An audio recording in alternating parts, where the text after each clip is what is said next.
নমস্কাৰ জিকে হিষ্ট্ৰী এটা নতুন ভিডিঅ'লৈ আপোনাক স্বাগতম জনাইছোঁ। আজিৰ এই ভিডিঅ'টো হ'ল ভাৰতৰ মেপৰ ওপৰত। আমি ভাৰতৰ মেপৰ সহায়ত ভাৰতৰ কিছু তথ্য আমি ডিছকাছ কৰিম। গতিকে আমি জানো এখন হ'ল ভাৰতৰ মেপ আৰু ভাৰতৰ ৰাজধানী হ'ল নিউ দিল্লী। নিউ দিল্লী ভাৰতৰ এই জেগাখিনিত অৱস্থিত। নিউ দিল্লী যিটো এৰিয়া হয় সেইটো এৰিয়াক আমি NCR বুলি কওঁ। NCR মানে হ'ল নেশ্যনেল কেপিটেল ৰিজন।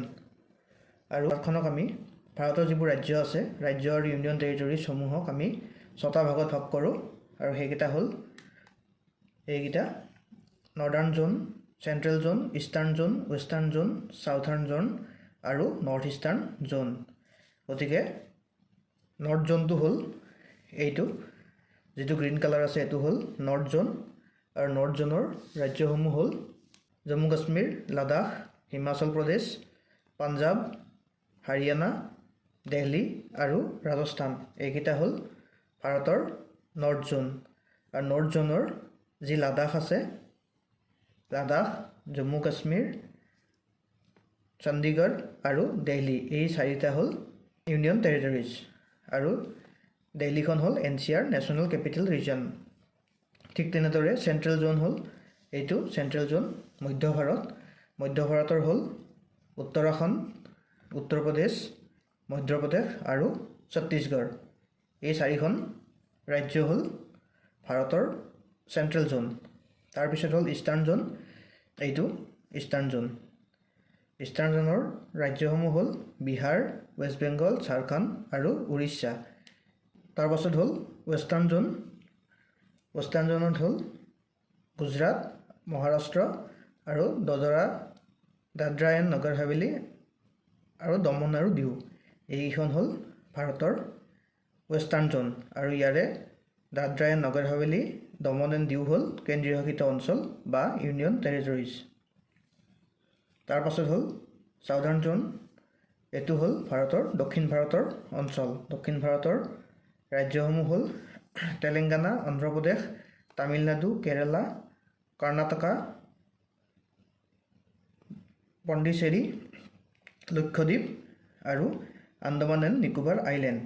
আৰু এইকেইটাৰ ভিতৰত লক্ষদ্বীপ, পণ্ডিচেৰী, আন্দামান নিকোবাৰ আইলেণ্ড হ'ল কেন্দ্ৰীয় শাসিত অঞ্চল বা ইউনিয়ন টেৰিটৰিজ।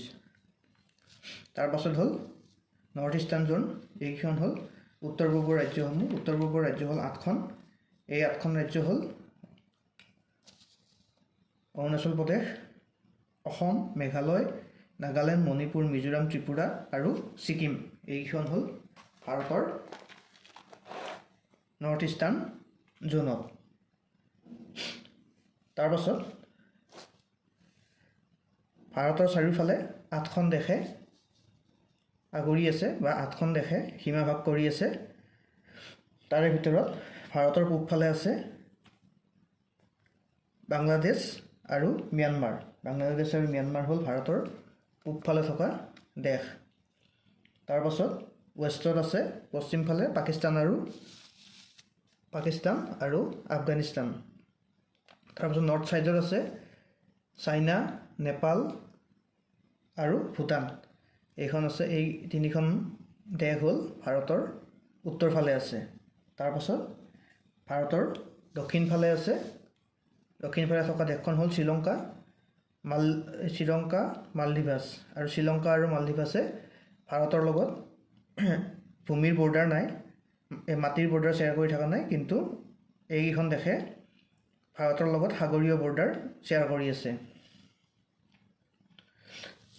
তাৰপাছত ভাৰতৰ চাৰিওফালে যিসমূহ দেশ আছে সেই দেশসমূহৰ ভিতৰত আটাইতকৈ ডাঙৰ বৰ্ডাৰ শ্বেয়াৰ কৰি আছে বাংলাদেশে। আৰু বাংলাদেশৰ বৰ্ডাৰৰ লেন্থ হ'ল 4096.7 কিলোমিটাৰ। এখন বাংলাদেশ, আৰু বাংলাদেশৰ লগত ভাৰতে প্ৰায় 4096.7 কিলোমিটাৰ্ছৰ বৰ্ডাৰ শ্বেয়াৰ কৰি আছে। তাৰপাছত হ'ল চাইনা। এখন হ'ল চাইনা, তিব্বত। চাইনাই ভাৰতৰ লগত প্ৰায় 3488 কিলোমিটাৰৰ বৰ্ডাৰ শ্বেয়াৰ কৰি আছে। তাৰপাছত পাকিস্তান। এইখন হ'ল পাকিস্তান আৰু পাকিস্তানে ভাৰতৰ লগত 3323 কিলোমিটাৰৰ বৰ্ডাৰ শ্বেয়াৰ কৰি আছে।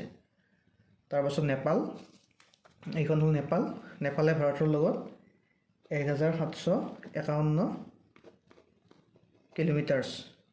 তাৰপাছত ম্যানমাৰ, এইখন হ'ল ম্যানমাৰ, নৰ্থ ইষ্টৰ ৰাজ্যসমূহৰ লগত ম্যানমাৰে সীমা ভাগ কৰি আছে আৰু ম্যানমাৰৰ লগত ভাৰতৰ সীমা হ'ল প্ৰায় 1643 কিলোমিটাৰ এইখন। তাৰপাছত হ'ল ভূটান, ভূটান এইখন হ'ল ভূটান, ভূটানে ভাৰতৰ লগত প্ৰায় 699 কিলোমিটাৰ্ছৰ সীমা শ্বেয়াৰ কৰি আছে, ইণ্টাৰনেশ্যনেল বৰ্ডাৰ শ্বেয়াৰ কৰি আছে।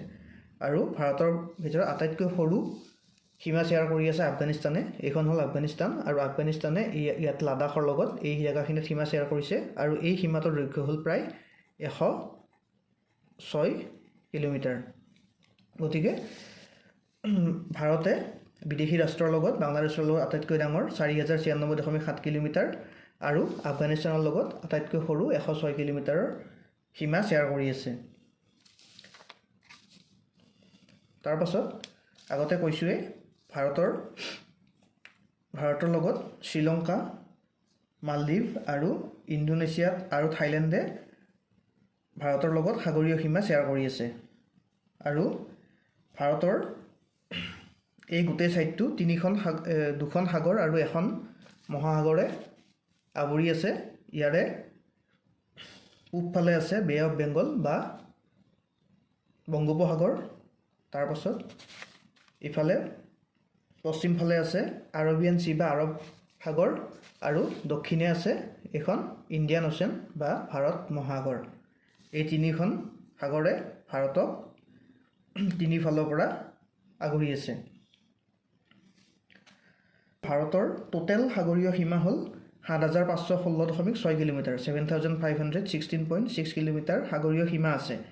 এই সাগৰীয় সীমাৰ ভিতৰত 5422 কিলোমিটাৰ্ছ, ইয়াৰ ভিতৰত 5422 কিলোমিটাৰ্ছ হ'ল মেইনলেণ্ড ইণ্ডিয়াৰ লগত, মানে এই যিখিনি সীমা ইয়াৰ পৰা গৈ এনেকৈ গৈ এই যিখিনি সীমা আছে এই সীমাখিনিৰ দৈৰ্ঘ্য হৈছে প্ৰায় 5422 কিলোমিটাৰ্ছ আৰু বাকী যি আছে 2094 কিলোমিটাৰ্ছ, এইখিনি হ'ল যিখিনি ভাৰতীয় দ্বীপ আছে সেই দ্বীপসমূহৰ লগত এই 2094 কিলোমিটাৰ সীমা তাত লাগি আছে সাগৰীয় সীমা। যেনেকৈ আন্দামান নিকোবৰত এখন দ্বীপ হয়, এই দ্বীপৰ যিটো সীমা এই সীমাটো তাৰপাছত লক্ষদ্বীপৰ হওক বা দদৰা নগৰ হাভেলী এণ্ড দমন হওক, এই গোটেইখিনি মিলাই সেই যিখিনি সীমা আছে সাগৰীয় সীমা সেইখিনি হ'ল 2094 কিলোমিটাৰ আৰু টোটেল সীমা হ'ল সাগৰীয় সীমা হ'ল 7516.6 কিলোমিটাৰ্ছৰ।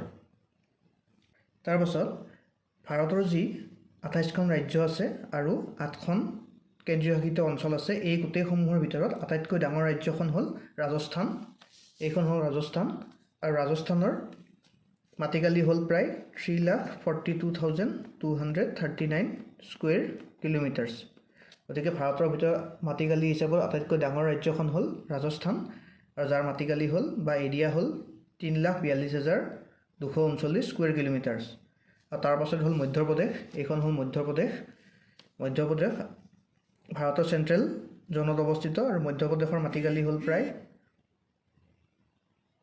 3,08,252 স্কুৱেৰ কিলোমিটাৰ্ছ মধ্যপ্ৰদেশ। তাৰপাছত হ'ল মহাৰাষ্ট্ৰ, এইখন হ'ল মহাৰাষ্ট্ৰ আৰু মহাৰাষ্ট্ৰৰ এৰিয়া প্ৰায় 3,07,713 স্কুৱেৰ কিলোমিটাৰ্ছ। গতিকে ভাৰতৰ ভিতৰত আটাইতকৈ ডাঙৰ ৰাজ্য হ'ল ৰাজস্থান, তাৰপাছত মধ্যপ্ৰদেশ, তাৰপাছত মহাৰাষ্ট্ৰ।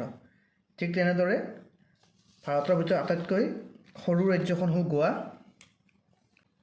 এইখন হ'ল গোৱা আৰু গোৱাৰ মাটিকালি হ'ল প্ৰায় 3,702 স্কুৱেৰ কিলোমিটাৰ্ছ। গতিকে ভাৰতৰ আটাইতকৈ সৰু ৰাজ্য হ'ল গোৱা। তাৰপাছত ছিকিম, এইখন হ'ল ছিকিম, নৰ্থ ইষ্টৰ এখন ৰাজ্য আৰু ছিকিমৰ মাটিকালি হ'ল প্ৰায় 7,096 স্কুৱেৰ কিলোমিটাৰ্ছ ছিকিমৰ। তাৰ পাছত ত্ৰিপুৰা, এইখন হ'ল ত্ৰিপুৰা। ত্ৰিপুৰাৰ মাটিকালি হ'ল প্ৰায় 10,486 স্কুৱেৰ কিলোমিটাৰ। গতিকে ভাৰতৰ আটাইতকৈ সৰু ৰাজ্য হ'ল গোৱা, তাৰ পাছত হ'ল ছিকিম আৰু তাৰ পাছত হ'ল ত্ৰিপুৰা। ঠিক তেনেদৰে ভাৰতৰ যিসমূহ ৰাজ্য আছে সেই ৰাজ্যসমূহৰ জনসংখ্যাৰ ক্ষেত্ৰত আটাইতকৈ বেছি জনসংখ্যা থকা ৰাজ্য হ'ল উত্তৰ প্ৰদেশ। এইখন হ'ল উত্তৰ প্ৰদেশ আৰু 2022 চনৰ ভিত্তিত উত্তৰ প্ৰদেশৰ জনসংখ্যা প্ৰায় 23 পৰা 24 কোটি। আৰু আটাইতকৈ সৰু পপুলেশ্যন থকা ৰাজ্যখন হ'ল ছিকিম। আৰু ছিকিমৰ জনসংখ্যা প্ৰায় 6,10,577 গৰাকী, যিটো 2011 চনৰ চেঞ্চাছ অনুসৰি দিয়া হৈছিল। গতিকে পপুলেশ্যনৰ ক্ষেত্ৰত আটাইতকৈ বেছি পপুলেশ্যন থকা ৰাজ্য হ'ল উত্তৰ প্ৰদেশ আৰু আটাইতকৈ কম থকা ৰাজ্য হ'ল ছিকিম। তাৰ পাছত ভাৰতৰ যিসমূহ ৰাজ্যৰ ভিতৰত আটাইতকৈ নতুন ৰাজ্য হ'ল তেলেংগানা। এইখন হ'ল তেলেংগানা। আৰু আগতে তেলেংগানাখন অন্ধ্ৰপ্ৰদেশৰ অন্তৰ্গত আছিল, কিন্তু 2014 চনৰ 2 জুন তাৰিখে অন্ধ্ৰপ্ৰদেশৰ পৰা ভাগ কৰি তেলেংগানাক এখন নতুন ৰাজ্য হিচাপে নতুন ৰাজ্যৰ মৰ্যাদা প্ৰদান কৰা হয়। গতিকে ভাৰতৰ ৰাজ্যসমূহৰ ভিতৰত আটাইতকৈ নতুনকৈ গঠিত হোৱা ৰাজ্যখন হ'ল তেলেংগানা।